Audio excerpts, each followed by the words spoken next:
ત્યારે હાલમાં આવી મોટી દુઃખદ ખબર અમેરિકાના સાન ડિયેગોમાં એક વિમાન અકસ્માત થયો।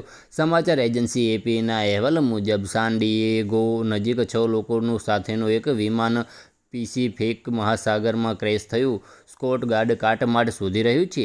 યુએસ કોસ્ટ ગાર્ડના અધિકારીઓએ જણાવ્યું હતું કે રવિવારે બપોરે પોઇન્ટ લોમા નજીક સમુદ્રમાં કાટમાળ જોવા મળી રહ્યા હતા। આ પછી તે વિસ્તારમાં વિમાનના કાટમાળને શોધવાનું કામ શરૂ થયું છે।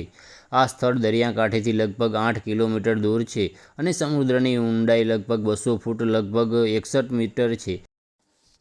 ફેડરલ એવિએશન એડમિનિસ્ટ્રેશન (FAA) જણાવ્યું હતું કે રવિવારે બપોરે 12:30 આસપાસ અકસ્માત થયો હતો।